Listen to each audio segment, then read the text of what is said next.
Audio clear है? एक बार comment section में बता दीजिए, इसके बाद हम अपने सेशन को, इस क्लास को स्टार्ट कर देंगे।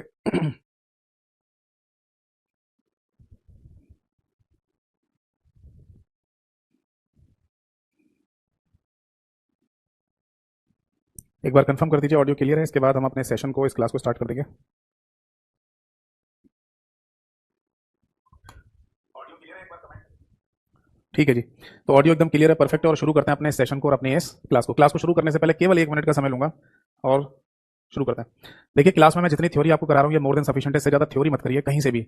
आप इसके अलावा अगर करना है तो एमसीक्यू प्रैक्टिस करिए, और एमसीक्यू में भी पीवाईक्यू यानी प्रीवियस ईयर पेपर में आए हुए क्वेश्चन। इसके लिए सबसे पहले आप चले जाओ मेरे यूट्यूब चैनल पर, जहां पर मैं 2 जगह पर एमसीक्यू या पीवाईक्यू प्रैक्टिस करा रहा हूँ। एक तो कम्युनिटी वाले सेक्शन में आप डेली बेसिस पर चेक करिए वहाँ कितने क्वेश्चन मैंने डाले हैं, आप उनके आंसर ट्राई कीजिए, आपको लगेगा कि हमारा एक मॉक टेस्ट हो जाता है, तो आपको कहीं से मॉक टेस्ट देने की जरूरत भी नहीं है। फिर आप चले जाओ प्लेलिस्ट वाले सेक्शन में, आपको वहाँ एक प्लेलिस्ट मिलेगी MCQ practice for all exam. उसमें जितनी क्लासेस हैं और आए सारी देखनी है आपको। अगर आप ये बोलें कि इन क्लासेस में जो आप पीवाईक्यू या एमसीक्यू करा रहे हैं इनके पीडीएफ फाइल हमें दे देंगे, तो वो मेरे टेलीग्राम चैनल पर आपको मिल जाएगा, और टेलीग्राम चैनल का नाम भी सेम ही है, कंप्यूटर बाय यतेंद्र सर। अगर किसी को इन दोनों चैनल से जुड़ने में दिक्कत हो रही है तो आप सीधे मुझे व्हाट्सएप या टेलीग्राम दोनों में से किसी पर भी अपने बैच का नाम लिखकर मैसेज कर सकते हैं, मेरे ऑफिशियल लिंक आपके पास आ जाएंगे। और ये दोनों ही मेरे एक ही नंबर से चलते हैं, 8448832987। 1 मिनट समाप्त हुआ। तो चलिए शुरू करते हैं आज के इस सेशन को और आज की इस क्लास को। सबसे पहले नमस्कार सभी को नमस्कार।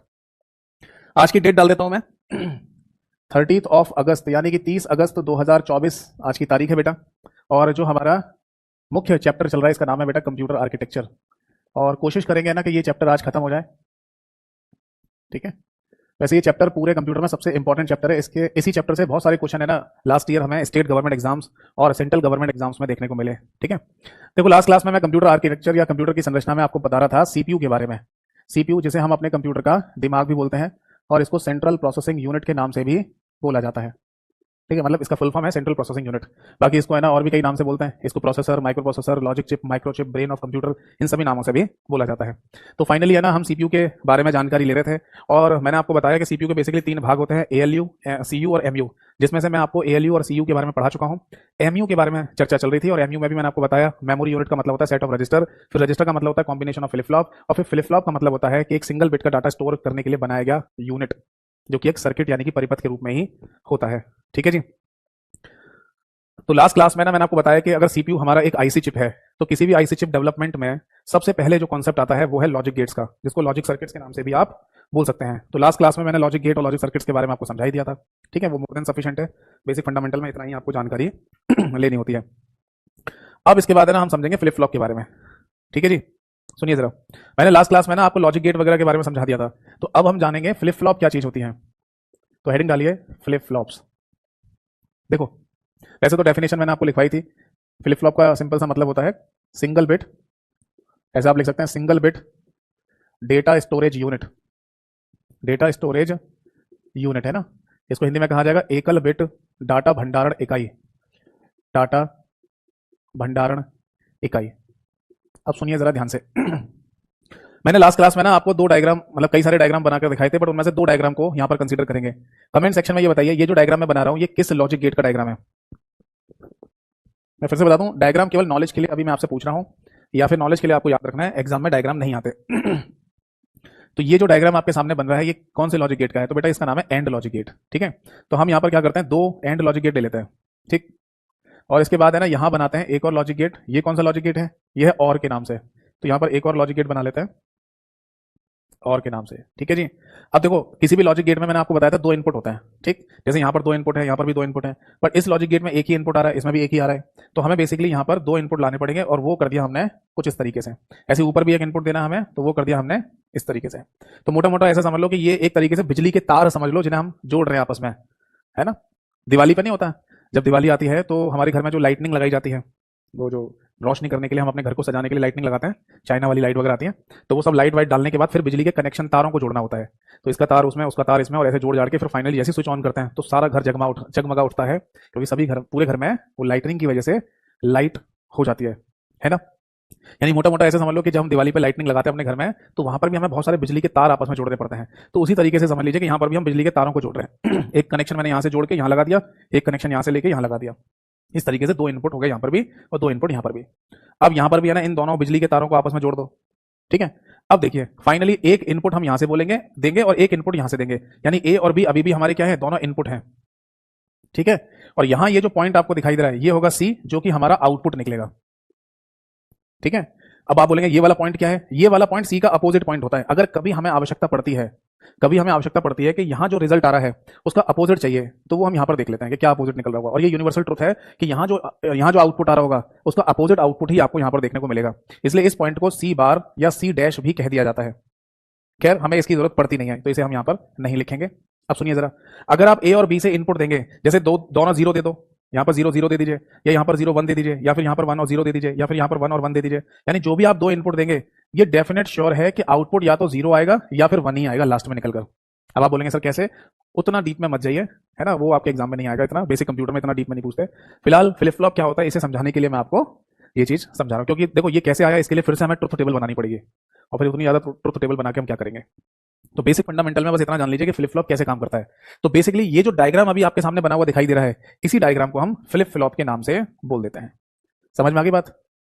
समझ में आई बात? यानी कि सबसे पहले किसी भी आईसी चिप का कॉन्सेप्ट अगर आपको तैयार करना है तो उसके लिए आपको लॉजिक गेट बनाने पड़ेंगे, है ना। और लॉजिक गेट का कॉन्सेप्ट हमने लास्ट क्लास में समझ ही लिया था।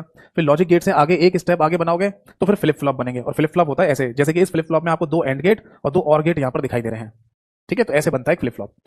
अब हमने यहां पर क्यों लिखा कि फ्लिप फ्लॉप एक सिंगल बिट का डाटा स्टोर करता है, यानी एक सिंगल बिट चाहे 0 हो चाहे 1 हो, इसको स्टोर करता है। तो इसे स्टोर करने का मतलब यह है बेटा कि जब इसके पास कोई इनपुट आएगा तो ये आउटपुट में या तो 0 देगा या फिर 1 देगा।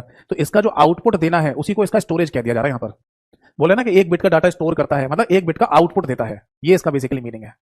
आप समझे नहीं? ऐसा नहीं है कि ये अपने अंदर कहीं स्टोर करके रख लेता हो, छुपा के रख लेता हो अपने अंदर, ऐसा नहीं है। ये आउटपुट में या तो 0 निकालेगा या फिर आउटपुट में 1 निकालेगा, इनमें से कोई एक ही वैल्यू आएगी। इसीलिए बोल दिया जाता है कि ये सिंगल बिट का डाटा अपने अंदर स्टोर करता है। क्या हमें ये डायग्राम जरूरत है बनाने की? नहीं, केवल समझाने के लिए बताया मैंने आपको। बाकी आप सुनिए जरा, फ्लिप फ्लॉप जो मैंने अभी डायग्राम बनाकर आपको दिखाया था, ऐसे और भी हो सकते हैं जिनमें अलग अलग लॉजिक गेट का इस्तेमाल किया गया हो। तो टोटल मिला के हमारे पास 4 फ्लिप फ्लॉप का कॉन्सेप्ट होता है पूरे कंप्यूटर में। एक फ्लिप फ्लॉप को एसआर फ्लिप फ्लॉप के नाम से बोला जाता है। तो कई बार हमने देखा कि फ्लिप फ्लॉप में ना ऐसे फुल फॉर्म पूछ लेते हैं कि अगर आप किसी आईसी चिप में एसआर फ्लिप फ्लॉप का इस्तेमाल कर रहे हैं तो एसआर का मतलब क्या है? तो उसे बोलते हैं बेटा सेट रीसेट फ्लिप फ्लॉप। ऐसे लिख लो बस, इसको सेट रीसेट फ्लिप फ्लॉप के नाम से बोला जाता है। फिर हम एक और तरीके का फ्लिप फ्लॉप बनाते हैं। देखो फ्लिप फ्लॉप आप कोई भी बना लो, आउटपुट या तो 0 निकलेगा या 1 ही निकलेगा, बट जो कंडीशंस है ना इनपुट वाली वो बदल जाएंगी। डायग्राम बदल जाएगा, सर्किट्स बदल सकते हैं, लॉजिक गेट बदल सकते हैं, बट फाइनली जो आउटपुट आएगा वो या तो 0 आएगा या फिर 1 आएगा। तो एक फ्लिप फ्लॉप और बनाया जाता है कंप्यूटर में आईसी चिप के केस में, जिसे जैक किल्बी फ्लिप फ्लॉप के नाम से भी बोला जाता है। एक flip flop T flip flop के नाम से जाना जाता है, इसको बोलते हैं टॉगल फ्लिप फ्लॉप। बीते कुछ समय पहले है ना एक पेपर हुआ जहां पर यही क्वेश्चन एग्जैक्टली पूछा गया था। मैं एग्जाम शब्द यहां पर लिख देता हूं। उन्होंने ये पूछा पेपर में कि बताइए अगर आप टी फ्लिप फ्लॉप का इस्तेमाल कर रहे हैं तो उसमें टी का फुल फॉर्म क्या होता है, टी का मीनिंग क्या है? तो एक ऑप्शन में लिखा था टॉगल। और इसके बाद एक और फ्लिप फ्लॉप होता है जिसे डी फ्लिप फ्लॉप के नाम से बोला जाता है, जिसका फुल फॉर्म है डिले फ्लिप फ्लॉप। ठीक है, तो ये इनके नाम और इनके फुल फॉर्म आप याद रखिएगा। इनके आगे भी एक स्टेप और होता है जिसे मास्टर स्लेव फ्लिप फ्लॉप के नाम से भी बोला जाता है। वो फिर एक एडवांस कंडीशन होती है, तो लिखना चाहें तो लिख लेना, नहीं तो दिमाग में रखिए बस कि एक फ्लिप फ्लॉप की कंडीशन और भी है जिसे मास्टर स्लेव फ्लिप फ्लॉप के नाम से बोला जाता है। वरना मुख्यतः यही 4 फ्लिप फ्लॉप होते हैं। समझ में आ गई बात? नोट कर लीजिए, कोई डाउट है तो पूछिए। बाकी देखो आपको बताइए, अगर आप नोट नहीं करना चाहते तो ध्यान से सुनते रहिए जो समझा रहा हूं, पेपर इसी से ही आएगा, जितना मैं बोर्ड पर लिख रहा हूं या जितना मैं बोल रहा हूं समझा रहा हूं। ठीक है, तो अगर आप नहीं लिख रहे हैं तो ध्यान से सुनते रहिए। आपको कंप्लीट क्लास पीडीएफ मेरे टेलीग्राम चैनल पर मिल जाएगी, कंप्यूटर आर्किटेक्चर के नाम से। उसे डाउनलोड करके जैसा आप चाहें वैसे इस्तेमाल कीजिए, चाहे प्रिंट आउट निकलवाइए, चाहे कंप्यूटर मोबाइल में कहीं भी पढ़िए।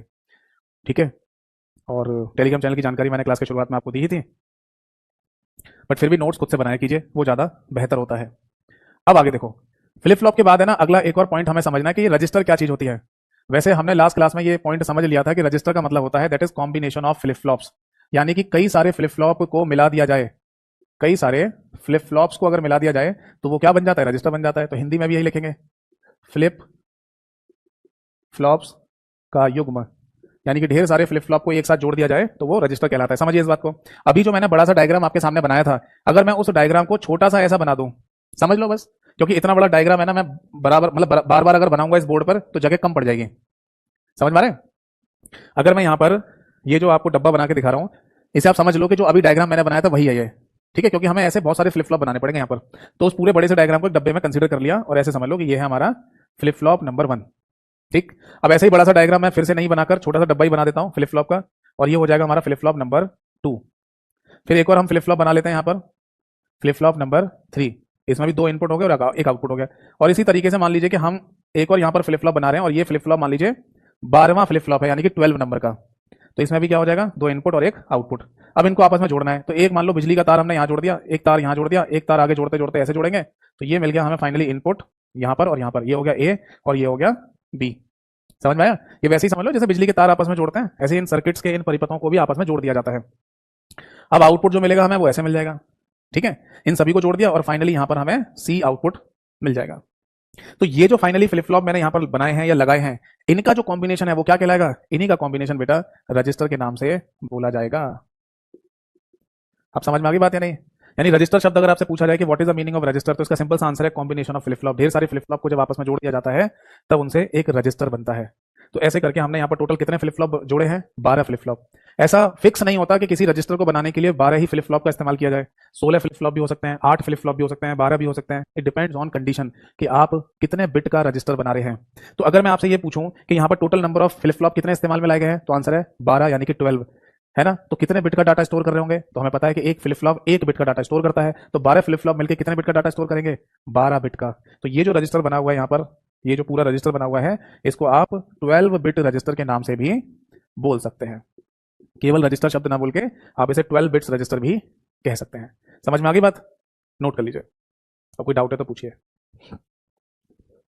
अब देखिए, ये जो रजिस्टर है, ये जो अभी मैंने आपके सामने बना के दिखाया रजिस्टर, ऐसा अकेला रजिस्टर नहीं होता, ऐसे कई सारे रजिस्टर्स होते हैं हमारे सीपीयू के अंदर। तो टोटल कितने रजिस्टर्स होते हैं, टोटल होते हैं 7, यानी कि 7 रजिस्टर्स होते हैं। तो अगला जो पॉइंट मैं यहां पर लिखने जा रहा हूं वो है दैट इज मेमोरी यूनिट। तो हेडिंग डालिए मेमोरी यूनिट, सीपीयू का तीसरा भाग जिसे शॉर्ट में एमयू के नाम से भी बोला जाता है। तो बेटा मैंने यहां पर क्या लिखवाया था, मैंने मेमोरी यूनिट के केस में आपको लिखवाया था that is set of registers.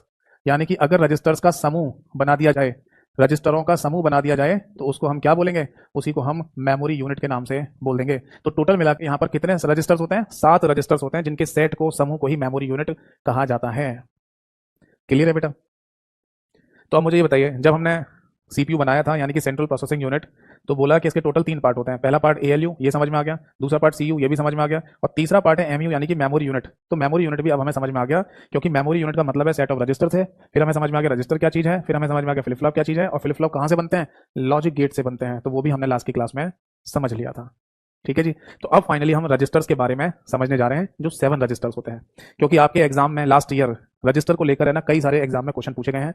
Even SSC CGL mains का जो पेपर हुआ लास्ट ईयर, उसमें भी रजिस्टर को लेकर कई क्वेश्चन पूछे गए। ठीक है। स्टेट गवर्नमेंट एग्जाम्स होते हैं, वहां पर भी रजिस्टर के क्वेश्चन अक्सर देखने को मिल जाता है। तो ये एक इंपॉर्टेंट टॉपिक है कंप्यूटर आर्किटेक्चर में। नोट कर लिया सभी ने? चलिए, तो फाइनली अब रजिस्टर्स के बारे में थोड़ा सा समझते हैं। तो यही हेडिंग है ना, मैं फिर दोबारा से डाल देता हूं, दैट इज मेमोरी यूनिट। तो फिर से चाहें तो ये हेडिंग डाल दीजिए, मेमोरी यूनिट। ठीक है। तो मेमोरी यूनिट में टोटल मिला के कितने रजिस्टर्स हैं, तो आंसर है बेटा इसमें टोटल 7 रजिस्टर्स होते हैं। ठीक है जी।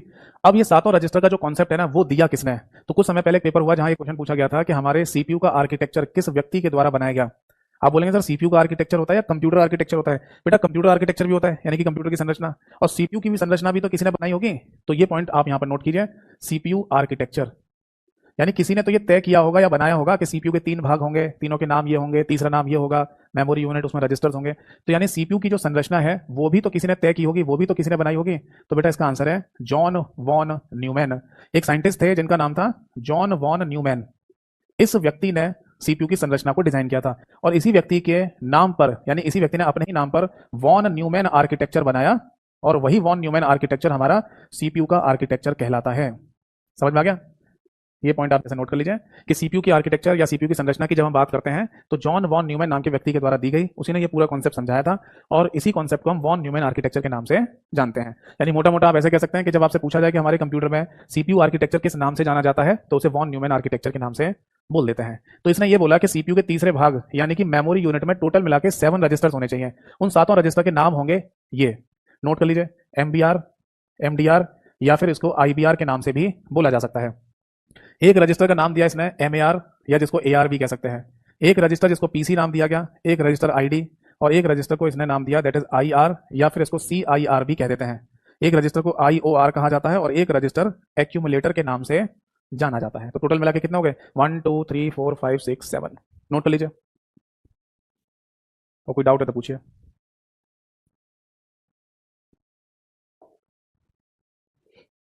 क्लियर है जी? अब सबसे पहला पॉइंट तो ये आता है कि सर इन रजिस्टर्स की फुल फॉर्म भी पेपर में पूछी जा सकती है। जी हाँ, बिल्कुल पूछी जा सकती है। तो जिनकी फुल फॉर्म है उनकी फुल फॉर्म लिखिए पहले तो। ये रब कर दूं? देखो बेटा, सबसे पहला नाम है एमबीआर, इसकी फुल फॉर्म लिखिए memory buffer register. Memory buffer register. हम इसी मेमोरी बफर रजिस्टर को एक और नाम से भी बोल सकते हैं, that is memory data register या मेमोरी डेटा रजिस्टर बोल दीजिए, ठीक है, क्योंकि हिंदी में डाटा लिखा जाता है और इंग्लिश में डेटा बोला जाता है, दोनों में से कोई भी नाम यूज कर सकते हो। और तीसरा नाम होता है आईबीआर यानी कि instruction buffer register. Instruction buffer register. Clear है जी? अब आगे देखो, एक और यहां पर रजिस्टर का नाम है एमएआर, इसको बोलते हैं मेमोरी, नोट कीजिए, memory address register. Memory address register. मैंने रजिस्टर पूरा नहीं लिख रहा क्योंकि इसे मिटाना पड़ेगा, आर लिख दिया मैंने, आर का मतलब समझ गया ना, रजिस्टर। Memory address register. फिर अगला लिखिए PC, program counter. Very very important for full form भी, और इसके बारे में भी एग्जाम में कई बार क्वेश्चन रिपीट हुआ है प्रोग्राम काउंटर के बारे में, क्योंकि देखो पीसी शब्द का मतलब है ना, आपको मैंने पहले भी लिखवाया और आपको पता होगा, पर्सनल कंप्यूटर भी होता है। तो ज्यादातर लोग है ना पीसी का फुल फॉर्म यही याद कर लेते हैं, पीसी मतलब पर्सनल कंप्यूटर, बट पीसी नाम का एक रजिस्टर भी होता है जिसे प्रोग्राम काउंटर के नाम से बोलते हैं, ठीक। आईडी, इसको कहा जाता है इंस्ट्रक्शन डिकोडर। Instruction decoder. इसके बाद आता है आईआर, आईआर को कहते हैं इंस्ट्रक्शन रजिस्टर, या फिर इसको सीआईआर भी कहा जाता है, current instruction register. Current instruction register ये भी बोला जाता है। जैसे लास्ट ईयर है ना, जब सीजीएल मेंस का पेपर हुआ था, वहां पर है ना सीआईआर शब्द लिखकर क्वेश्चन पेपर में पूछा गया। उन्होंने ये पूछा था, मतलब इसका जो वर्क है वो क्वेश्चन में लिख कर दिया और पूछा कि ये काम किसका होता है, तो ऑप्शन में लिखा हुआ था सीआईआर यानी कि करंट इंस्ट्रक्शन रजिस्टर का। अब करंट इंस्ट्रक्शन रजिस्टर को केवल इंस्ट्रक्शन रजिस्टर के नाम से भी बोलते हैं।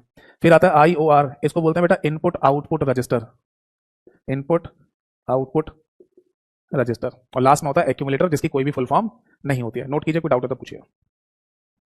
तो मोटा मोटी बात है ना, हमें यहाँ ये समझ में आ गई कि अगर हम बात कर रहे हैं रजिस्टर्स की, तो टोटल 7 रजिस्टर का कॉन्सेप्ट होता है सीपीयू के तीसरे भाग मेमोरी यूनिट में, और उनके नाम होते हैं ये। तो अब मैं एक एक करके ना सभी रजिस्टर का नाम लिखूंगा और इनके बारे में बताता जा रहा हूं, आप सुनते जाइए, लिखते जाइए, कोई डाउट है तो पूछते जाइए। रब कर दें। देखो, सबसे पहले ना हम बात करेंगे एमबीआर, एमडीआर या आईबीआर की, यानी कि 3 नाम जरूर हैं बट मतलब एक ही है। इसको है ना memory buffer register, memory data register या इंस्ट्रक्शन बफर रजिस्टर के नाम से बोला जा सकता है, ठीक है जी। अब देखो, सबसे पहला पॉइंट तो यहां पर यही आता है कि इसमें ये बफर शब्द जो लिखा हुआ है इसका क्या मतलब है, और इंस्ट्रक्शन यहां जो शब्द लिखा है इसका क्या मतलब है। तो आप इस बात को ऐसे समझ लो कि सीपीयू के केस में इंस्ट्रक्शन शब्द अगर कभी लिखा हुआ आता है तो इसको बेसिकली डेटा ही कहा जाता है। इंस्ट्रक्शन का मतलब डेटा ही होता है सीपीयू के रिस्पेक्ट में। ऐसे बोल दीजिए कि सीपीयू के पास डाटा आ रहा है, सीपीयू के अंदर डाटा आ रहा है, तो उसको इंस्ट्रक्शन के नाम से भी बोल देते हैं, ठीक है। तो बेसिकली अब समझते हैं इस बफर का मतलब क्या है। देखो जी, एक क्वेश्चन मैं आपको बता रहा हूं जिसमें यह पूछा गया कि बफरिंग किससे संबंधित होती है, बफरिंग इज रिलेटेड टू। आप मुझे कमेंट सेक्शन में ये बताइए कि आपने ना कभी बफरिंग देखी है, आपके मोबाइल में या आपके कंप्यूटर में बफरिंग हो रही हो। आप बोलेंगे सर बफरिंग का मतलब वही जो बीच में अचानक कोई वीडियो या कोई चीज जो हम कंप्यूटर में देख रहे हैं वो रुक जाती है, वो गोला सा, जनरली वीडियो के केस में होता है ऐसा कि हम है ना कोई वीडियो या मूवी देख रहे होते हैं तो उसमें बीच में गोला सा घूमने लगता है, धीरे धीरे गोला घूमने लगेगा और वीडियो रुक जाती है कुछ देर के लिए, और फाइनली जब है ना हम दोबारा मतलब थोड़ी देर वेट करते हैं उसके बाद फिर चल जाती है, फिर गोला घूमने लगता है, देखा आपने। तो इसी को बफरिंग के नाम से या कई बार लोडिंग के नाम से भी बोल देते हैं कुछ लोग, बट लोडिंग शब्द सही नहीं है, बफरिंग शब्द सही है। और ऐसा हमें कब देखने को मिलता है, हमें ये देखने को मिलेगा जब इंटरनेट से हम ऑनलाइन किसी वीडियो को देख रहे होते हैं और इंटरनेट की स्पीड स्लो हो जाए, क्योंकि इंटरनेट की स्पीड अगर फास्ट आ रही है, परफेक्ट आ रही है, तब आपको ऐसी बफरिंग देखने को कभी नहीं मिलेगी। बट इंटरनेट की स्पीड अगर स्लो हो गई है, आपका मोबाइल डाटा या आपका वाईफाई कनेक्शन स्लो हो गया है, तब उस केस में आपको बार बार ये लोडिंग बफरिंग जैसा देखने को मिलता है। तो क्वेश्चन पेपर में ये पूछा जा रहा है कि बफरिंग इज रिलेटेड टू, यानी बफरिंग किससे संबंधित होती है। तो इस क्वेश्चन का सही आंसर क्या होगा, बफरिंग किससे संबंधित होती है। अब बेटा देखो, सबसे पहली बात लोगों के दिमाग में यही आ जाता है कि बफरिंग अगर हो रही है हमारे मोबाइल में या कंप्यूटर में तो इंटरनेट की वजह से हो रही है। तो सही भी है, गलत नहीं है, क्योंकि इंटरनेट की स्पीड स्लो हो गई है तभी तो बफरिंग देखने को मिली हमको। बट ये एक परफेक्ट सही आंसर नहीं है कि अगर आप ये बोलें कि बफरिंग किससे संबंधित है तो आप इंटरनेट को आंसर टिक कर दें, क्योंकि देखो इंटरनेट अगर सही चल रहा था तो फिर बफरिंग कहां होती है, नहीं होती है। बट इंटरनेट स्लो हो रहा है तब देखने को मिल रही है, इसका मतलब कोई और चीज है जो इससे जुड़ी हुई है, इस बात के लिए जुड़ी हुई है। तो बेटा इस क्वेश्चन का सही आंसर हो जाएगा दैट इज रजिस्टर। सबसे पहला नाम आता है रजिस्टर, ठीक। अब क्वेश्चन ये पूछा जाएगा कि रजिस्टर तो 7 होते हैं, तो सातों रजिस्टर में से कौन से रजिस्टर से संबंधित होती है बफरिंग, तब फिर आंसर होगा दैट इज एमबीआर नाम के रजिस्टर से, यानी कि मेमोरी बफर रजिस्टर से। अब मैं आपको लॉजिक समझाता हूं कि इंटरनेट की स्पीड स्लो हो जाने पर क्यों हमारे मोबाइल या कंप्यूटर में कोई ऑनलाइन वीडियो हम देख रहे होते हैं उसमें बफरिंग आ जाती है, जबकि अगर कोई वीडियो या मूवी अगर हम देख रहे होते हैं और वो वीडियो या मूवी हमारे कंप्यूटर में पहले से सेव है, उसमें बफरिंग कभी नहीं आएगी, ये ऑनलाइन में आएगी। बट कैसे क्या हो जाता है समझिए। जैसे है ना, इंटरनेट का डाटा आपके पास आ रहा है, ठीक है जी, इंटरनेट का डाटा आपके पास आ रहा है और ये आया आपके पीसी में यानी कि कंप्यूटर में, ठीक है जी। अब पीसी में यानी कंप्यूटर में लगा हुआ है सीपीयू यानी कि सेंट्रल प्रोसेसिंग यूनिट, और सेंट्रल प्रोसेसिंग यूनिट के अंदर लगा होता है एक रजिस्टर जिसको एमबीआर यानी कि मेमोरी बफर रजिस्टर के नाम से बोलते हैं। ठीक है। अब अगर इंटरनेट की स्पीड कभी भी स्लो हो गई, नीचे हो गई, तो जो डाटा आ रहा है ना वो बहुत स्लो स्लो आने लगता है। पहले जिस रफ्तार से आ रहा था उस रफ्तार से ना आके धीमे धीमे आएगा, और धीमे धीमे आते हुए इस रजिस्टर के अंदर धीमे धीमे स्टोर होगा, धीमे धीमे स्टोर होगा ऐसे। और जब तक इस रजिस्टर के अंदर ये डाटा पूरा स्टोर नहीं हो जाएगा, यानी ये पूरा भर नहीं जाएगा, तब तक सीपीयू अपनी प्रोसेसिंग को रोक देता है, और उस कंडीशन में आपकी स्क्रीन पर वो गोला सा घूमता हुआ आपको दिखाई देगा। इसका एक प्रैक्टिकल एग्जांपल समझिए। जैसे किसी क्लास में बच्चे अभी भी एंटर कर रहे हैं, बच्चे आए जा रहे हैं आए जा रहे हैं, और टीचर है ना क्लास में पहले ही पहुंच जाए, तो क्या टीचर क्लास को शुरू कर देता है? अगर कोई कर दे तो एक अलग बात है, वरना ज्यादातर टीचर ऐसा करते नहीं है। ज्यादातर टीचर्स क्या करते हैं, बच्चों को आने देते हैं कि आ जाओ भी आ जाओ, अभी सारे बच्चे बैठ जाओ, उसके बाद ही क्लास शुरू करूंगा। वरना जैसे ही मैं पढ़ाना शुरू कर दूंगा, फिर कोई ना कोई बच्चा बाद में आएगा, कहेगा सर प्लीज एक बार और समझा दो, दोबारा रिपीट कर दो। होता है नहीं? तो अगर किसी क्लासरूम में बच्चे आए जा रहे हैं आए जा रहे हैं और टीचर पहले से पहुंच चुका है, तब भी क्लास शुरू नहीं हो रही है, क्यों? जब तक सारे बच्चे नहीं आ जाएंगे तब तक क्लास शुरू नहीं करेंगे। तो इसी को क्या बोलेंगे? बफरिंग होना बोलेंगे। यानी कि जब तक इस रजिस्टर में पूरा डाटा पूरा भर नहीं जाएगा, तब तक सीपीयू अपनी प्रोसेसिंग को रोक के रखेगा, और उसी प्रोसेसिंग के रुकने की वजह से आउटपुट जनरेट नहीं हो रहा होता है, और आपको स्क्रीन पर वो गोला घूमता हुआ दिखाई देगा। बट चाहे भले ही इंटरनेट की स्पीड स्लो हो, डाटा धीमे धीमे आ रहा है, बट आ तो रहा है, और जैसे जैसे आता जाएगा आता जाएगा आता जाएगा आता जाएगा और ये भर जाएगा, तब उसके बाद में सीपीयू को प्रॉपर डाटा मिल जाएगा, और सीपीयू इसकी प्रोसेसिंग करके आउटपुट बना देगा, और उस केस में आपको वो लोडिंग का सिंबल गायब होता हुआ दिखाई देगा, मतलब लोडिंग हट जाएगी, वो बफरिंग हट जाएगी, और जो वीडियो आप ऑनलाइन देख रहे हैं वो चल जाएगी, थोड़ी सी चलेगी। क्यों? क्योंकि इंटरनेट की स्पीड तो अभी भी स्लो है, तो फिर वो डाटा फिर से खाली हो जाएगा, क्योंकि इंटरनेट की स्पीड तो स्लो है, डाटा अभी भी तो धीमे धीमे आ रहा होगा। तो जितना आ चुका था उसका तो उसने आउटपुट बना दिया, और जैसे ही वो आउटपुट बन के पूरा हुआ, ये यहां पर फिर से खाली हो गया और फिर से भरने लग जाएगा धीमे धीमे, और ये जब तक भरेगा नहीं तब तक फिर लोडिंग का सिंबल आ जाएगा। और यही चीज हम फेस करते हैं ऑनलाइन वीडियो देखते समय, जब इंटरनेट की स्पीड स्लो हो जाती है, बार बार वो लोडिंग होती है या बफरिंग होती है, फिर चल जाती है, फिर होती है, फिर चल जाती है, फिर होती है, फिर चल जाती है वीडियो। बताइए ये कॉन्सेप्ट समझ में आया नहीं? तो एक बार मैं एग्जाम पॉइंट ऑफ व्यू से आपको समझा दूं कि जब ये पूछा जाए कि एमबीआर नाम के रजिस्टर का बेसिकली मतलब क्या है ना? तो उससे पहले ये भी समझिए कि इसमें बफरिंग शब्द का मतलब क्या है। Buffering is related to register, यानी एमबीआर नाम का रजिस्टर, और कॉन्सेप्ट होता है ये वाला। अब एमबीआर का जो डेफिनेशन या परिभाषा है वो तो लिखेंगे हम यहाँ पर, उससे पहले एक पॉइंट और लिख लीजिए। ये जो बफरिंग शब्द बना है ना, ये बना है बफर से, इसको है ना बफर कहते हैं, और बफर से ही बना बफरिंग, आईएनजी जोड़ दिया हमने। और ये बफर या बफरिंग शब्द है ना, जरूरी नहीं है कि यहीं पर इस्तेमाल में लाया जाए, ये पूरे कंप्यूटर में बहुत जगह इस्तेमाल में लाया जाता है। और इस बफर शब्द का मतलब ही होता है दैट इज टेम्पररी स्टोरेज। इसका मतलब है टेम्पररी स्टोरेज। अभी बीते कुछ समय पहले एक पेपर में क्वेश्चन पूछा गया है कि अगर आप किसी भी मेमोरी या किसी भी जगह पर डाटा को टेम्पररी स्टोरेज कर रहे हैं, यानी कि अस्थायी भंडार कर रहे हैं डाटा का, तो ऐसी स्थान को या ऐसी जगह को या ऐसी मेमोरी को क्या कहा जाता है? तो उनको बफर मेमोरी के नाम से बोल दिया जाता है, या बफर प्लेस कह दिया जाता है। मेन शब्द तो बफर होगा, उसके पीछे कुछ भी जोड़ दो, बफर प्लेस कह दो, बफर मेमोरी कह दो, है ना? तो ये समझ लेना, बफर शब्द का मतलब टेम्पररी स्टोरेज, यानी कि वहां वो हमेशा के लिए नहीं रहेगा, कुछ समय के लिए रखा जा रहा है, जैसे ही है ना हमारा काम पूरा होगा वहां से वो हट जाएगा। क्लियर है जी? तो अब फाइनली है ना इस एमबीआर का जो फुल डेफिनेशन है वो हम यहाँ पर लिख लेते हैं, नोट कीजिए। देखो इसका सिंपल सा डेफिनेशन ये है कि सीपीयू के अंदर जैसे ही डाटा आएगा तो सबसे पहले एमबीआर नाम के रजिस्टर में ही स्टोर कराया जाता है। नोट कीजिए, इट होल्ड्स, ऐसे लिख लो बेटा, it holds the data which is, it holds the data which is recently, ऐसे लिखो, which is recently, which is recently coming into the CPU, coming into the CPU. समझ में आ गई बात? हिंदी में लिख लीजिए, यह सीपीयू में आने वाले, सीपीयू में आने वाले, या ऐसे लिख लो, सीपीयू में अभी आने वाले, रिसेंटली का मतलब अभी के अभी जो आया है, तो सीपीयू में अभी आने वाले डाटा को अपने पास रखता है, अभी आने वाले डाटा को अपने पास रखता है। बताइए बेटा, बात समझ में आ गई या नहीं? यानी मोटा मोटा आप ऐसे समझ लीजिए कि सीपीयू के पास जैसे ही कोई डाटा आएगा, वो सबसे पहले एमबीआर या एमडीआर या आईबीआर नाम के रजिस्टर में होल्ड कराया जाता है, फिर उसे आगे भेजते हैं। और इसमें भी अगर मान लो इंटरनेट के थ्रू अगर कोई डाटा आ रहा है और वो भी इंटरनेट की स्पीड स्लो हो गई है, तो और बफरिंग शुरू हो जाती है। ठीक है भाई? अब इसके बाद अगला एक और रजिस्टर का नाम लिखिए, दैट इज एमएआर, या जिसको एआर के नाम से भी बोला जाता है। देखो ये क्या करता है, सीपीयू के अंदर अभी अभी जो डाटा आया है या जो इंस्ट्रक्शन अभी आई है वो कहाँ होल्ड कराई गई है? एमबीआर के अंदर। तो सीपीयू को ये भी तो पता होना चाहिए कि डाटा आया कहाँ से है।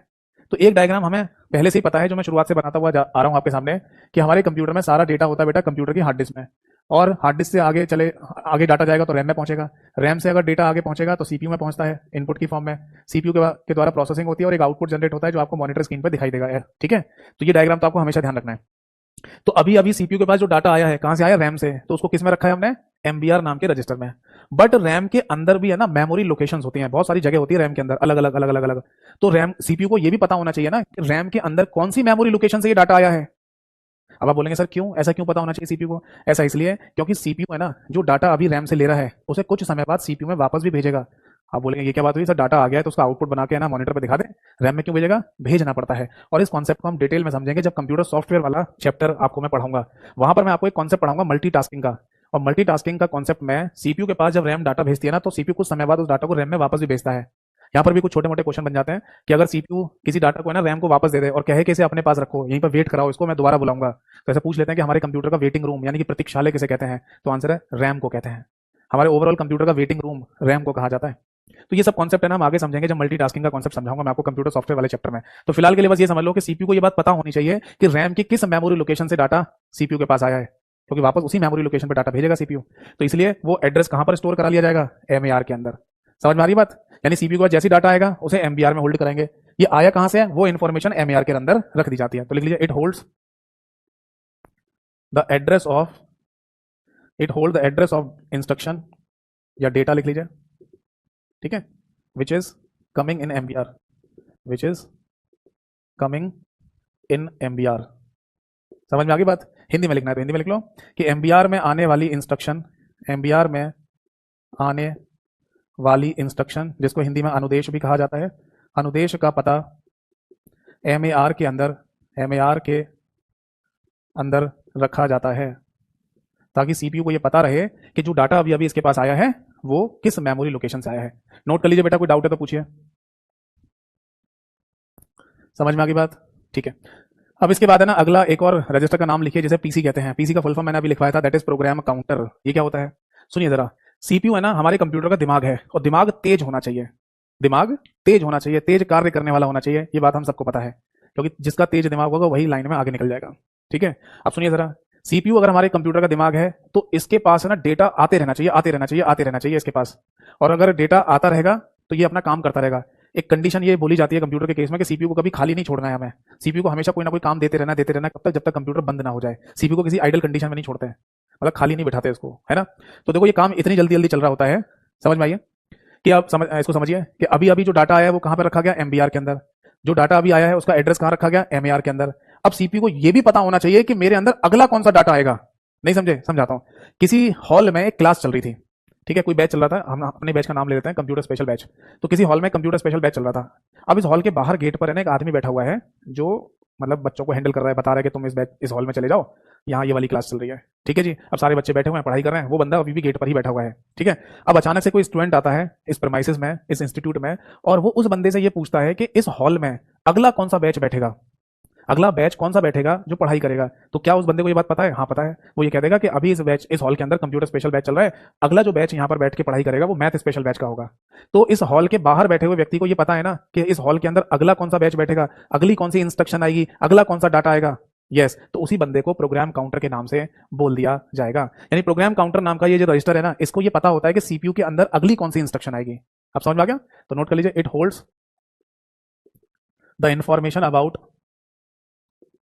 the information about the next instruction inside CPU। समझ में आ गई बात। हिंदी में लिख लीजिए, सीपीयू के अंदर आने वाली, सीपीयू में अगली आने वाली, ऐसे लिखे, सीपीयू में अगली आने वाली अनुदेश का पता पीसी को होता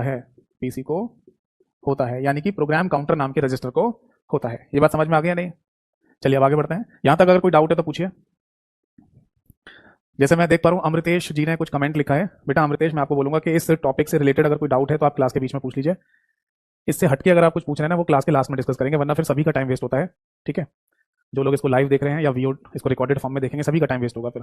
तो आप जो पूछ रहे हैं वो इस टॉपिक से हटके डाउट पूछ रहे हैं।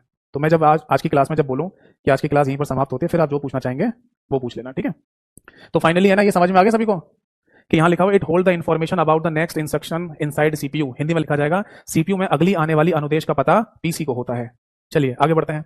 इसके बाद है ना एक और रजिस्टर का नाम हमें देखने को मिला, जिसे इंस्ट्रक्शन डिकोडर कहते हैं। अब ये क्या होता है, देखो जी, सीपीयू के पास जो डाटा अभी आया ना, वो सीपीयू समझ नहीं पाता कि वो है क्या चीज। अरे सीपीयू को ही समझ में नहीं आएगा तो फिर उसका आउटपुट कैसे बनेगा भाई। तो सीपीयू के लिए डाटा को डिकोड करने के लिए भी एक अलग से रजिस्टर बना होता है, जैसे इंस्ट्रक्शन डिकोडर के नाम से बोल देते हैं। इस बात को ऐसे समझ लो कि अभी मेरे सामने ना कोई सामान आया है और मैं उसे देख के समझ ही नहीं पा रहा, तो कोई आदमी ये बोला है, अरे रुको मैं इसे अरेंज कर देता हूं, तब तुम्हें समझ में आ जाएगा।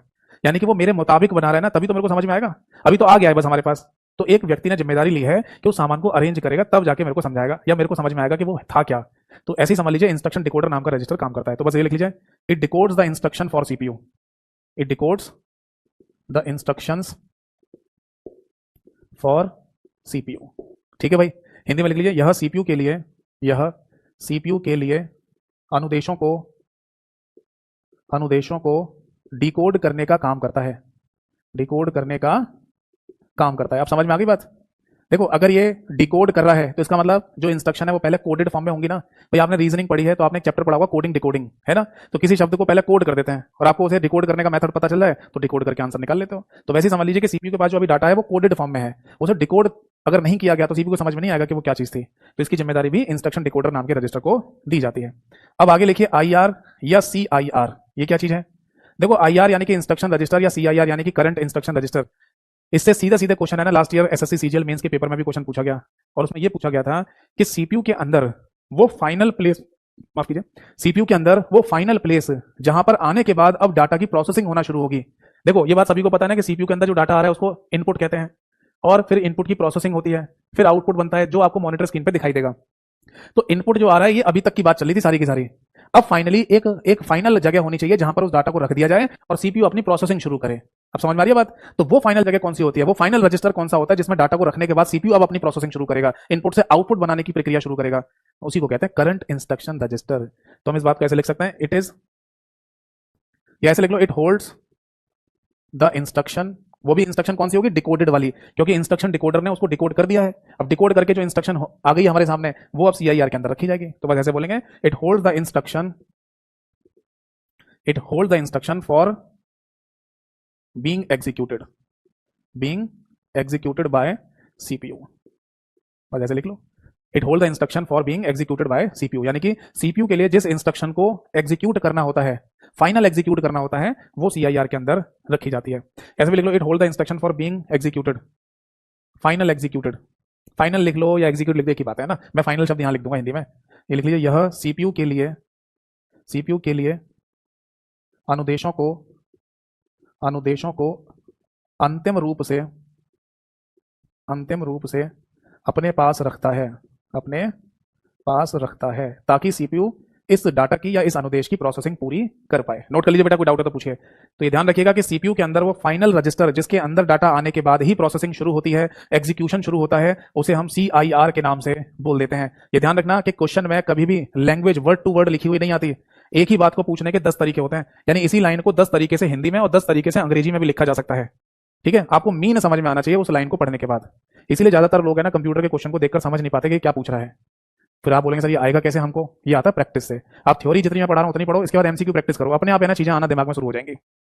अब इसके बाद अगला एक और रजिस्टर का नाम मैंने आपको लिखवाया, दैट इज IOR। इसका फुल फॉर्म क्या है? Input output register. देखो, सीपीयू, हमें पता है कि हमारे कंप्यूटर में इनपुट और आउटपुट डिवाइसेस कनेक्ट होती हैं, जैसे कीबोर्ड और माउस इनपुट डिवाइस हैं जो कंप्यूटर में डाटा अंदर दे रही हैं, मॉनिटर और प्रिंटर आउटपुट डिवाइस हैं जिनके द्वारा हमें डाटा मिल रहा है। तो हमें पता है कि कंप्यूटर के साथ इनपुट और आउटपुट दोनों ही डिवाइसेस कनेक्टेड हैं, बट इनकी जानकारी कंप्यूटर के सीपीयू को भी तो होनी चाहिए। तो सीपीयू के अंदर एक इनपुट आउटपुट नाम का रजिस्टर होता है जो कंप्यूटर के साथ जुड़ी हुई हर एक इनपुट और आउटपुट डिवाइस की इंफॉर्मेशन अपने पास रखता है। क्यों? अरे भाई, सीपीयू को नहीं पता होना चाहिए कि मेरे पास इनपुट कहां से आ रहा है, कौन सी डिवाइस से आ रहा है, और जब मैं आउटपुट बना के दूंगा तो किस आउटपुट डिवाइस को ये मेरे को आउटपुट भेजना है, प्रिंटर को भेजना है कि मॉनिटर पे दिखाना है नहीं। इसलिए इनपुट आउटपुट डिवाइसेस की इंफॉर्मेशन भी सीपीयू को पता होना जरूरी है। तो लिख लीजिए, it holds the information about input and output devices. ठीक है जी, हिंदी में लिख लो कि यह आगत व निर्गत युक्तियों के बारे में सूचना रखता है।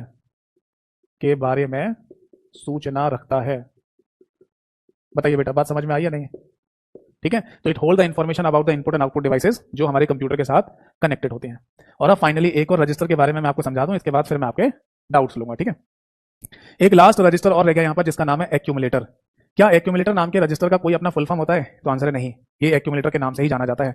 इसको मैं टेक्निकल वे में समझाऊं उससे पहले ना आप एक बात समझिए, इसको एक प्रैक्टिकल एग्जांपल से समझाता हूं। सुनिए, मैं ना मार्केट जा रहा था और मेरे को मार्केट से सामान खरीद के लेके आना है। अब मैं अकेला नहीं जाना चाह रहा क्योंकि बोर हो जाऊंगा, इसलिए मैंने अपने एक दोस्त को फोन किया, भाई चलेगा? उसने कहा हाँ चल रहा हूँ। और इवन है ना, मैं उसको फोन भी नहीं करता, उससे मतलब बोलना तो पड़ेगा ही मेरे को अपने दोस्त को, चाहे मैं फोन करके बोलूं चाहे उसके घर पहुंच जाऊं, वो मना नहीं करता कभी भी। जैसे मैं बोलूं चल भाई, वो तुरंत चल देता है, यानी कि वो मेरा सपोर्टेबल है। समझ में आ रही है बात, पहली बात। दूसरी बात यह है कि अब हम बाजार गए, वहां से है ना मैंने सामान खरीदा, सामान कुछ ज्यादा हो गया, यानी बहुत सारे थैले या बैग मेरे हाथ में आ गए। अब मैं उन्हें लेके चल रहा हूँ, मेरा दोस्त खाली हाथ चल रहा है, चलो ठीक है वो मेरे साथ चल देता है, यही बहुत बड़ी बात है, तो मैं उसे सामान पकड़ाऊं क्यों? मेरे दिल से ये बात नहीं आ रही कि मैं उसे सामान पकड़ा दूं, उसके ऊपर बोझ डाल दूं। तो मैंने सारे बैग सारे थैले अपने हाथ में ले रखे हैं और मैं चल रहा हूँ।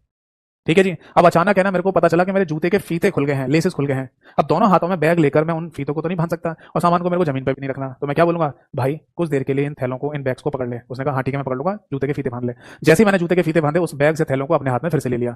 तो यहां हमें यह पता चला कि मेरे साथ एक व्यक्ति चल रहा है जो अगर मुझे कभी जरूरत पड़े तो मैं किसी डाटा को उसके हाथों में भी रख सकता हूं, उसके पास भी रख सकता हूं, और जब जरूरत पड़ेगी उससे वापस ले लूंगा।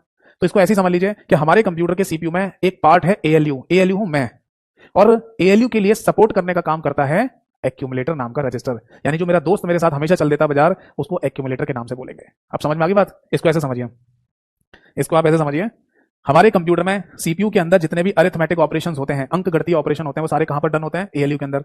तो ये सपोज दैट एएलयू है हमारे सीपीयू के अंदर, अरिथमेटिक लॉजिक यूनिट। अब आपने कंप्यूटर को, आपने सीपीयू को ये बोला कि बेटा तुम 2+3 करके बताओ क्या आंसर आएगा, क्या रिजल्ट आएगा।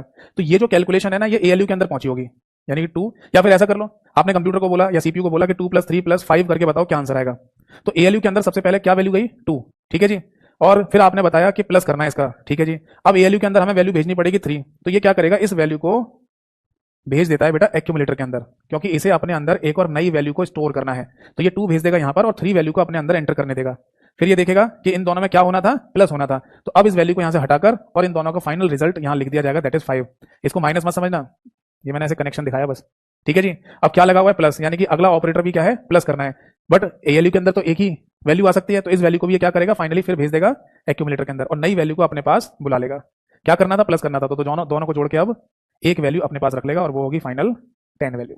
यानी मोटा मोटा आप ऐसे समझ सकते हैं कि एएलयू नाम के इस पार्ट में एक ही वैल्यू एक बार में जाती है, और अगर कोई दूसरी वैल्यू इसमें आनी होगी और पहली वाली वैल्यू को इसे थोड़ी देर के लिए बाहर रखना है, तो एक्यूमुलेटर नाम के रजिस्टर में रख देता है और जब जरूरत पड़ती है वापस बुला लेता है। तो इस तरीके से सीपीयू के अंदर एएलयू और एक्यूमुलेटर नाम का रजिस्टर आपस में मिलकर काम कर रहे होते हैं। तो इससे क्या पता चला हमें कि एक्यूमुलेटर नाम का रजिस्टर एएलयू के लिए एक टेम्पररी होल्डिंग का काम करता है।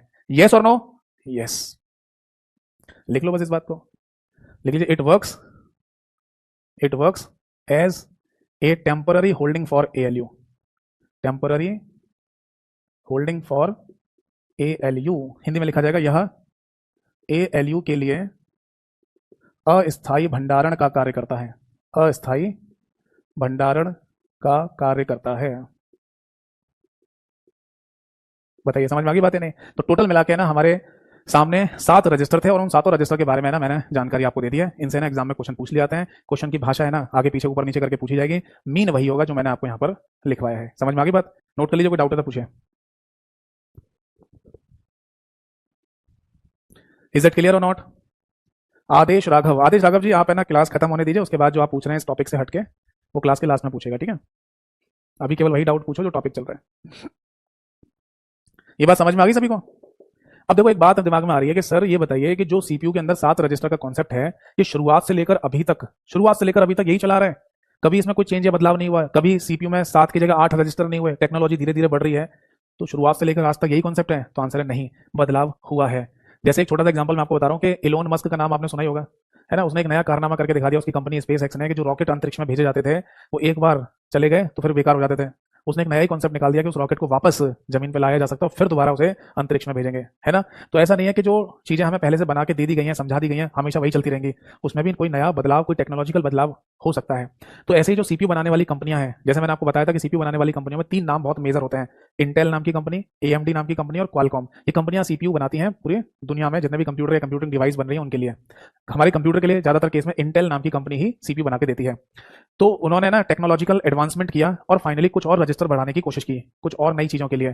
तो अगर सीपीयू में इन 7 रजिस्टर के बाद, ये तो होंगे, इनमें से कोई भी नहीं हटाया जा सकता, इनमें से किसी भी के काम को रोक नहीं सकते, बट अगर इन 7 के अलावा कोई नया रजिस्टर अगर आपको यहां जोड़ना है तो फिर हम उसको जीपीआर के नाम से बोल देते हैं। जीपीआर जिसका फुल फॉर्म होता है general purpose register, general purpose register. तो पहला पॉइंट तो ये कि अगर जीपीआर की फुल फॉर्म पूछी जाए तो इसका आंसर हो जाएगा जनरल पर्पज रजिस्टर, ठीक? और ये क्या होता है? ये एक्स्ट्रा रजिस्टर होता है। इन सातों से हटकर अगर कुछ डाटा रखना है सीपीयू के अंदर तो और एक्स्ट्रा रजिस्टर लगाया जा सकता है, जिसे जीपीआर के नाम से बोलेंगे। अब जीपीआर में भी और कई सारे जीपीआर लगाने हैं तो उनके नाम फिर ऐसे दे दिए जाते हैं। जैसे मान लो आपको किसी डाटा को रखने के लिए जीपीआर लगाना है, एक नया एक्स्ट्रा रजिस्टर लगाना है तो उसको जीपीआर 1 बोलेंगे। फिर एक और आपको एक और नया रजिस्टर चाहिए तो उसको फिर जीपीआर 2 बोलेंगे। एक और नया रजिस्टर चाहिए तो फिर उसको जीपीआर 3 बोलेंगे, और एंड सो ऑन। यानी कि किसी भी सीपीयू बनाने वाली कंपनी को इन सातों रजिस्टर के अलावा कुछ एक्स्ट्रा रजिस्टर्स अपने सीपीयू में लगाने हैं, कॉन्सेप्ट देना है, तो फिर वो जीपीआर 1, जीपीआर 2, जीपीआर 3 के नाम से रजिस्टर ऐड करते जाते हैं।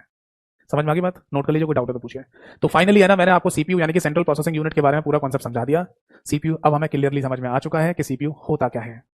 ठीक है भाई, नोट कर लीजिए। समझ में आ गया ना? एएलयू का काम बता दिया मैंने आपको, सीयू का काम बता दिया, और पूरा एमयू का कॉन्सेप्ट भी मैंने आपको यहां पर समझा दिया। तो सीपीयू होता है बेटा हमारा यहां पर फिनिश, खत्म। अब अगला एक और नेक्स्ट पॉइंट देखिए, हेडिंग डालिए CPU instruction cycle. CPU instruction cycle. देखो ये बात हम सभी लोगों को पता है, सीपीयू के अंदर आने वाले डाटा को क्या कहते हैं? इंस्ट्रक्शन के नाम से बोल देता है, हिंदी में उन्हें अनुदेश कहा जाता है। तो बेसिकली सीपीयू के पास जो अनुदेश आ रही है ना, इसका भी एक क्रम होता है, एक साइकिल। साइकिल का मतलब होता है क्रम, या फिर ऐसे लिख लो अनुदेश क्रम। अनुदेश क्रम होता है। और very very very important question, ये क्वेश्चन कभी भी रिपीट हो जाता है एग्जाम में, और पूछा भी गया है पहले। मैं समझाता हूं इसका मीनिंग क्या है। देखो सीपीयू के पास जो डाटा आ रहा है ना, और फिर सीपीयू उस डाटा का आउटपुट बना के दे रहा है, इसका एक पूरा क्रम फॉलो किया जाता है। वो क्या है? ऐसा नहीं है कि मैं इस बात को पहले नहीं समझा चुका, पहले भी समझा चुका हूं। जो डायग्राम मैं बनाता हूं उसके थ्रू, हमारे कंप्यूटर में सारा डेटा कहां पर है? हार्ड डिस्क में। इसके बाद कहां आगे जाएगा? रैम में। इसके बाद आगे जाएगा तो सीपीयू के पास पहुंचेगा। किस रूप में पहुंचेगा? इनपुट। क्या होगी? प्रोसेसिंग, है ना? और क्या जनरेट करेगा? आउटपुट, जो आपको मॉनिटर की स्क्रीन पर दिखाई देता है ना? तो बस सीपीयू के रिस्पेक्ट में इन तीनों चीजों को देखो। सीपीयू क्या एक्सेप्ट करता है? इनपुट। तो सीपीयू की इंस्ट्रक्शन साइकिल में सबसे पहला जो क्रम आएगा, ऐसे लिखना, सबसे पहला जो क्रम है वो क्या होता है? इनपुट। यानी सीपीयू के पास सबसे पहले क्या आ रहा है? इनपुट आ रहा है। फिर इसके बाद सीपीयू क्या करेगा? प्रोसेसिंग करेगा। तो प्रोसेसिंग की जगह प्रोसेस शब्द लिख दो तो भी काम चल जाता है। और क्या जनरेट करके देगा? आउटपुट जनरेट करके देगा, जो आपको मॉनिटर स्क्रीन पर प्राप्त हो जाएगा। तो ये पॉइंट आप यहाँ नोट कीजिए। यानी सीपीयू की इंस्ट्रक्शन साइकिल में सबसे बेसिक इंस्ट्रक्शन साइकिल जो कही जाएगी, उसमें तीन ही नाम लिखे जाते हैं, इनपुट, प्रोसेस, आउटपुट। यानी कि इनपुट, प्रोसेस, आउटपुट। ठीक है। अब दूसरा पॉइंट लिखिए, सीपीयू के पास क्या आया? इनपुट आया। सीपीयू ने क्या कर दी? प्रोसेसिंग कर दी, यानी प्रोसेस। और फिर क्या जनरेट करके देगा? आउटपुट जनरेट करके देगा। बट अगर इस आउटपुट को आप स्टोर करना चाहते हैं तो आप स्टोर भी कर सकते हैं। इस बात को आप ऐसे समझ लीजिए कि अगर आप अपने कंप्यूटर में कोई फाइल बना रहे हैं, आपके सामने फाइल बन गई, तो उस फाइल को है ना आप सेव भी तो कर सकते हो कंप्यूटर में। भाई आपने अभी अभी एमएस वर्ड की एप्लीकेशन ओपन करी और एमएस वर्ड में एक नई फाइल बनाई, तो उस नई फाइल को बनाकर आप अपने कंप्यूटर में सेव कर सकते हो ना, कि सी ड्राइव के अंदर हेलो नाम के फोल्डर के अंदर ये फाइल सेव हो जाए। यानी कि बाद में उसे जो आउटपुट जनरेट होकर आ रहा है मॉनिटर स्क्रीन पर, उसे आप स्टोर भी कर सकते हैं। तो अगर कभी ये चार शब्द लिखे आ जाएं तो उनका सही सीक्वेंस ये होगा। कई बार पेपर में क्या करते हैं, स्टोर को यहाँ कर देंगे, प्रोसेस को यहाँ कर देंगे, इन और आउटपुट को यहाँ कर देंगे, इनपुट को यहाँ कर देंगे। वो बोलेंगे इसका सही क्रम बताओ। ये सही क्रम में इन सारे शब्दों को लिखिए, तो फिर आंसर होगा इनपुट, प्रोसेस, आउटपुट, स्टोर। अब तीसरा पॉइंट आता है, देखो एक बार पेपर में ऐसे भी पूछा गया कि 5 शब्द दिए गए आपको और उनको आगे पीछे लिख दिया गया और बोला कि इनमें से बताओ सही क्रम क्या होगा। तो सबसे पहले पॉइंट पर था इनपुट, दूसरे पॉइंट पर था स्टोर, तीसरे पॉइंट पर था प्रोसेस, चौथे पॉइंट पर था आउटपुट, और पांचवें पॉइंट पर था स्टोर। अब आप बोलेंगे ये कैसे हो गया सर? ये स्टोर 2 बार कैसे आ गया? स्टोर यहां पर भी आ गया और स्टोर यहां पर भी आ गया। जी हाँ, उस क्वेश्चन में स्टोर 2 बार ही लिखा हुआ था, और जो सही क्रम था, सही आंसर था, उसमें इनपुट के बाद यहां स्टोर था और सबसे लास्ट में स्टोर था। अब इसका मीनिंग क्या है समझाता हूं। यहां जो स्टोर है ना, ये बेसिकली सीपीयू के रजिस्टर वाले स्टोर की बात चल रही है। भाई एक बात बताइए, सीपीयू के पास जो इनपुट आता है, सीपीयू के पास जो इनपुट आता है, वो सबसे पहले सीपीयू के रजिस्टर में ही तो स्टोर होता है, फिर तभी तो उसकी आगे की प्रोसेसिंग शुरू होगी। यानी कि इनपुट के आने के बाद और प्रोसेसिंग के शुरू होने के बाद ही तो नहीं, इनपुट के आने के बाद और प्रोसेसिंग शुरू होने के बीच में ही तो रजिस्टर का कॉन्सेप्ट है, जो अभी समझा रहा था। भाई फाइनल प्रोसेसिंग शुरू होने से पहले तो रजिस्टर का कॉन्सेप्ट था। तो इसका मतलब इनपुट आने के बाद सीपीयू के रजिस्टर में वो डाटा स्टोर होता है। तो ये स्टोर सीपीयू के रजिस्टर वाली बात चल रही है। फिर प्रोसेसिंग शुरू होगी, फिर आउटपुट जनरेट होगा, और फिर उस आउटपुट को अगर आपको स्टोर करना है तो आप स्टोर कर सकते हैं, जैसे कि हार्ड डिस्क वगैरह में। मान लीजिए आप अपने कंप्यूटर की हार्ड डिस्क में ही उस फाइल को स्टोर करना चाहते हैं जो आपने अभी अभी क्रिएट की है, अभी अभी बनाई है, तो वो फाइनल स्टोर जो लास्ट में स्टोर लिखा हुआ है वो आपके कंप्यूटर की हार्ड डिस्क वाला स्टोर है। आप समझ में आ गई बात? तो ये 3 स्टेप जो मैंने यहाँ पर लिखे हैं वो आप यहाँ पर नोट कर लीजिए। ठीक है। तो ये तो है एक सिंपल भाषा जिसमें इनपुट, आउटपुट, प्रोसेस, स्टोर शब्द का इस्तेमाल किया जाता है। अब इसके बाद है ना एक टेक्निकल भाषा भी इस्तेमाल में लाई जाती है, वो मैं आपको लिखकर बता देता हूं। यह है चौथा स्टेप। देखो सीपीयू के पास जब कोई डाटा आ रहा होता है तो इस बात को ऐसे भी कहा जा सकता है कि सीपीयू इनपुट को रैम से फैच कर रहा है, उठा रहा है। फैच करने का मतलब समझते हैं? फैच करना मतलब लेना, उठाना।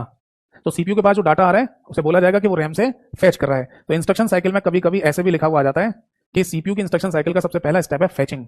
यानी कि इनपुट का क्या किया जा रहा है? फैच किया जा रहा है रैम से। ठीक है साहब। फिर फैचिंग के बाद है ना अगला जो स्टेप होगा वो होगा डिकोडिंग।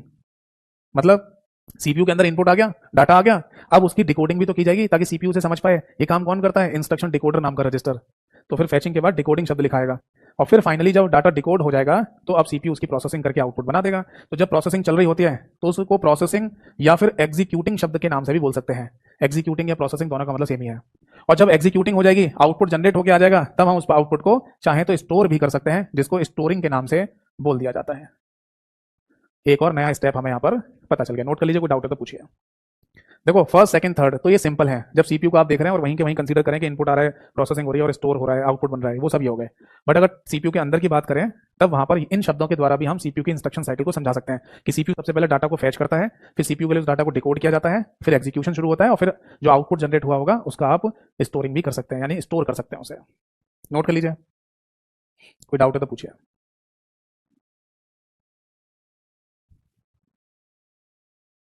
इज दैट क्लियर और नॉट? ठीक है। अब जैसे एक बच्चे ने पूछा है कि सर ये क्वेश्चन कैसे आएगा, मैंने अभी तो बताया था, ये शब्द ना आगे पीछे लिख कर दे देता है और बोलते हैं कि बताओ इसका सही क्रम क्या होगा। बस आपको सही क्रम में ऐसे लिखना है। चलिए, तो ये फाइनली सीपीयू और इसकी इंस्ट्रक्शन साइकिल के जो स्टेप्स होते हैं वो मैंने आपको लिखवा दिए। आप इनको याद कर लीजिए, एग्जाम में आए तो 1 नंबर पक्का कर लीजिए। ठीक है भाई। अब अगला एक और पॉइंट डालिए, दैट इज डीएमए। ये भी एक इंपॉर्टेंट पॉइंट होता है। डीएमए का फुल फॉर्म होता है बेटा direct memory access. Direct memory access क्या मीनिंग है इसका? देखो हमारे कंप्यूटर का जो ब्रेन यानी कि दिमाग है ना, इसके ऊपर लोड बहुत ज्यादा होता है, बहुत लोड है इसके ऊपर। और दूसरी बात, हम ये भी चाहते हैं कि सीपीयू आइडल कंडीशन में ना रहे, यानी खाली ना बैठे, इसे खाली नहीं छोड़ना। ऐसे मजदूर नहीं होते आप सुबह सुबह कभी किसी मजदूर को किसी काम के लिए पकड़ के लाओ, शाम को भले ही उसको पैसे देंगे, बट आप बिल्कुल भी ये नहीं चाहते कि वो मजदूर 1 मिनट के लिए भी खाली बैठे। उसका जो लंच टाइम है उसमें भी आप सोचते हो कि जल्दी कर भाई काम कर। ऐसे ही होता है ना, अक्सर लोगों की यही मेंटेलिटी होती है। कोई भला आदमी हो तो भले ही थोड़ा उसको टाइम वाम दे दे कि हाँ जी कर ले, आराम कर ले। बट ज़्यादातर लोगों की सोच यही होती है कि अगर कोई मजदूर हम लेके आए हैं तो वो मजदूर है ना पूरे दिन काम करे तब जाके शाम को पैसे ले। तो उसी तरीके से समझ लो कि हमारा सीपीयू भी एक ऐसा मजदूर है कंप्यूटर का, भले ही दिमाग है पर मजदूर है जिसे हम खाली नहीं छोड़ना चाहते। तो इस पर इतना लोड डाल दिया जाता है, कई बार ये भी उस लोड को पूरा ले नहीं पाता।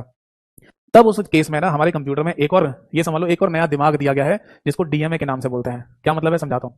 मैंने आपको बताया कि हमारे कंप्यूटर में सारा डेटा परमानेंटली कहाँ पर स्टोर है? हार्ड डिस्क में। इसके बाद डेटा आगे जाता है तो कहाँ पहुंचता है? रैम के अंदर।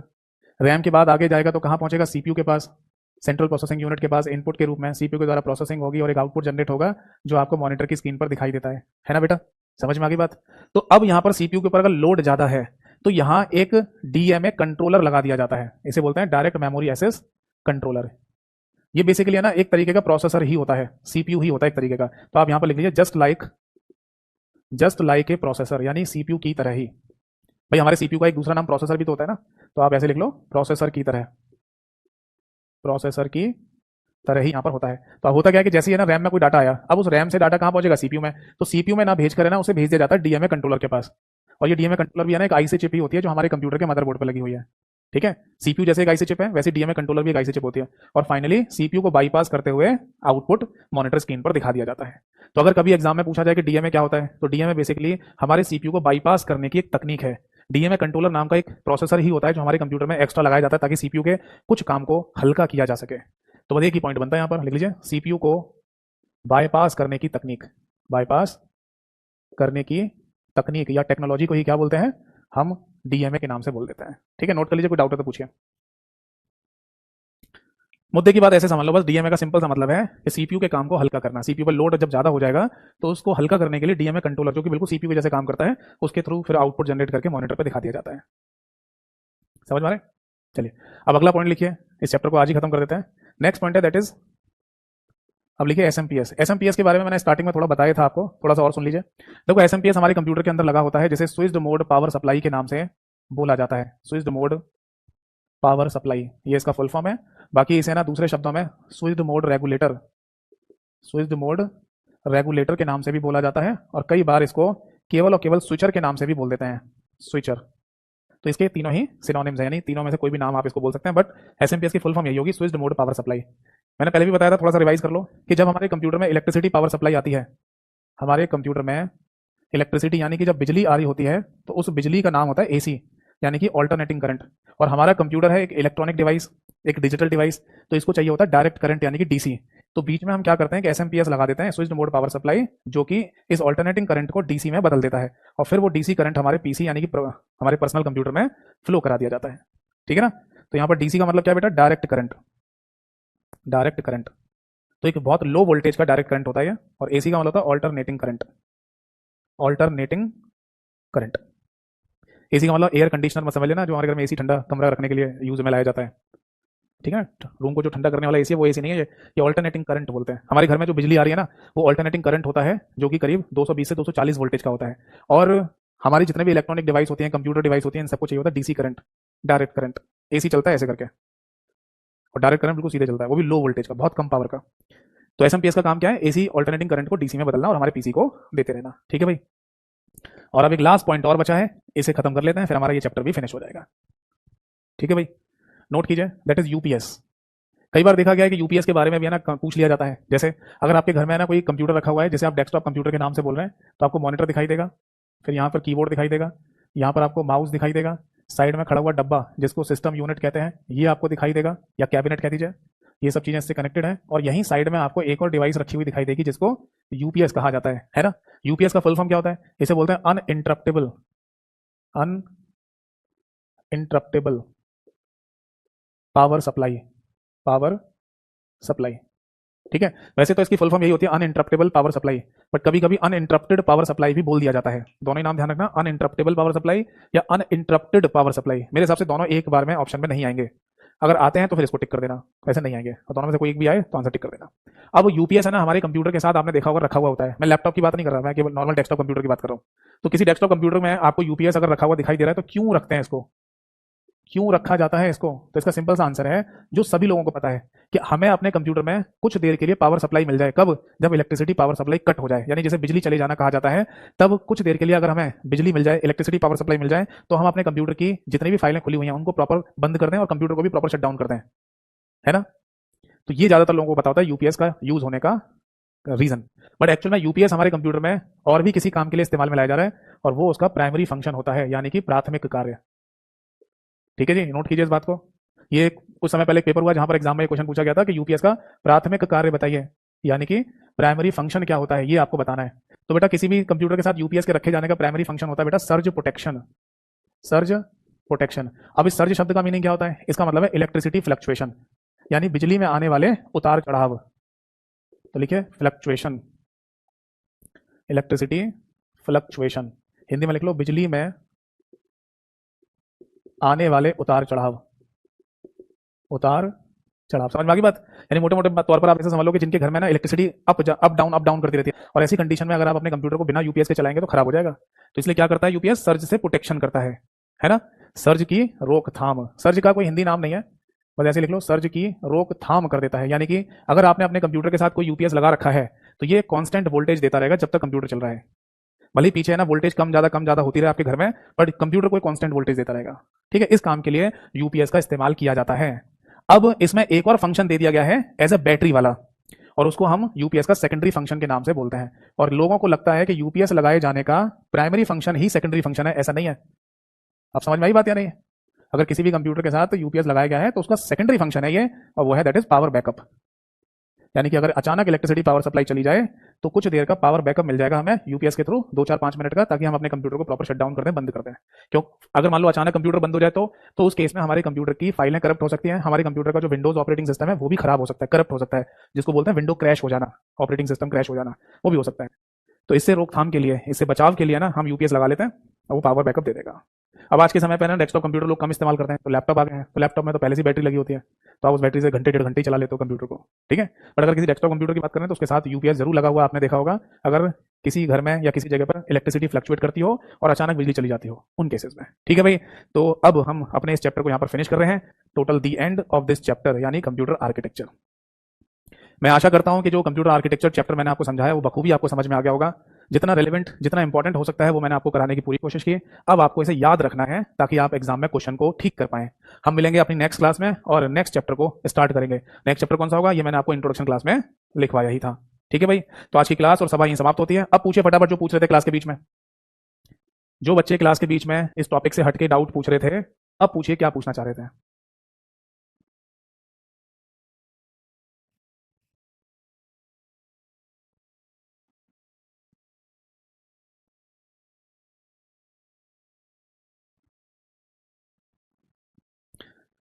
देखा जी, मैं इसीलिए ना क्लास के बीच में टॉपिक डिस्टर्ब नहीं करता कभी, क्योंकि मुझे पता है कुछ लोग है ना क्लास में शुरू से नहीं आते, वो क्लास में आते हैं बिल्कुल बीच में जब उनका मन करता है, और फिर वो अचानक से है ना गायब हो जाएंगे अपना कमेंट लिखकर। अगर मिल गया आंसर तो ठीक है, नहीं तो भागो।